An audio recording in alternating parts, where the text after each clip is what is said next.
Everyone asks what goes into an Evans Entertainment Super Sculpture, so we're making a small video to tell you exactly what is going into the making of Godzilla. First things first, you have to decide on exactly what you're going to make. Now 6 months ago when we talked about this project with the people, initially we were going to make Creature from the Black Lagoon, for it's also an anniversary on that as well. However, because of the release of the new movie and the popularity, we decided on Godzilla. Now once we decided on Godzilla, we had to find out where the venue is. In this case, it's going to be at the Universal Ballroom. Now we got the plans for the Universal Ballroom, and it's about 19 feet tall at its highest point and 12 feet at its lowest point. We found out we would be close to one of the highest parts of the room, so we decided on about 15 or 16 feet tall. Next is actually planning the super sculpture itself. This is the fun part, but now things are a bit different when it comes to Godzilla. A lot of people, when they make Godzilla, whether they make him out of balloons or drawing him, they make him to look more like a T-Rex, like this guy right here. However, Godzilla is this guy. Now you'll notice there's a slight difference in Godzilla.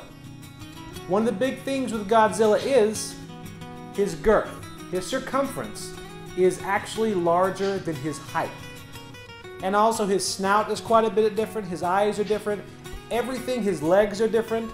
Everything is different with Godzilla than a normal dinosaur, because after all, he is king of the monsters. So it's starting to plan how to do everything like that.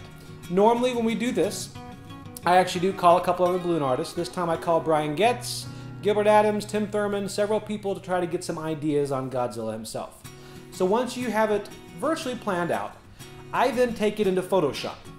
And in Photoshop, I make something to scale. So for instance, this right here is it shows Godzilla.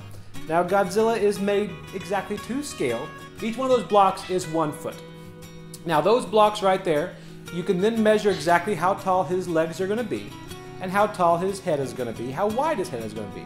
So everything from there will show you how to make things for the next step. Now the next step is divided into balloons. For instance, if his leg from foot to top is 6 feet, then you're going to know our balloons are 6/60s, meaning they're 6 inches tall. We will need 12 rows of balloons going up. And we also know, after measuring it out, each row is going to take 6 balloons. So then you do some math and you end up, you're about 72 balloons per leg.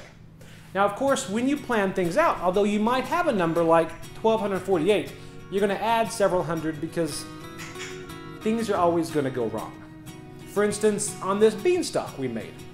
On the beanstalk, we had planned everything out. We had 8 hours to finish a 2-story beanstalk. However, about 10 feet into it, an hour and a half into it, we realized the weave is not going to work. So we then had to unweave it and pop everything and start again. So you always have to give yourself some leeway. Something else we actually like to do is, first, the next most important thing I forgot is assembling a team. Now, a lot of times, first of all, you can't do a super sculpture by yourself. Although we do most of the designing and everything in-house, we then have other people that help us create the sculpture itself. A lot of times they're inexperienced twisters, and we just tell them, here's exactly what you need to do. In Godzilla's case, we are going to have some experienced twisters there as well, so it might help the super sculpture go together a bit more smoothly. Now, one thing we like to do is we like to put Easter eggs in our super sculptures. People don't know this. For example, the biplane. I'm sure you've seen pictures of the biplane. Now the biplane, our 28-foot biplane, I'm sure you've seen it before on our Facebook and on our website. But what you might not know is the pilot was actually modeled after balloon artist Brian Getz, who flew down to help us with this sculpture. Now also take our roller coaster, the Wildcat. It was called the Wildcat because I'm a huge Kentucky fan. Such a huge Kentucky fan that we decided to make a Kentucky Wildcat and stick him in one of the cars. After 20 hours of twisting, we were really tired, and he ended up looking a bit more like Sonic the Hedgehog. What can you do? Also, in every roller coaster, there's one guy who can't handle it. So we, of course, had to make a hurler. And that's our hurler.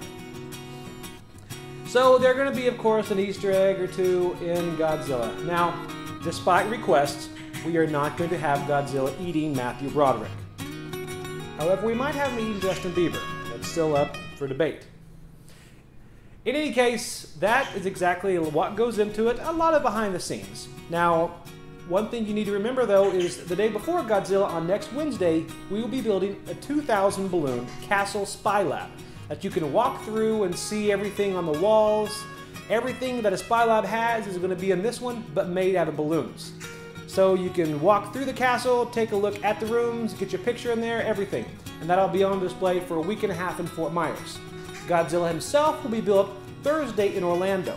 He will be on display at the Doubletree Universal in the Universal Ballroom, so you don't have to buy a ticket to go in to see him. And he will be on display from Friday to Sunday.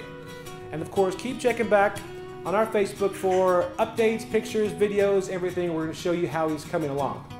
So I hope you enjoyed it. That's a little bit of behind the scenes on the making of a monster.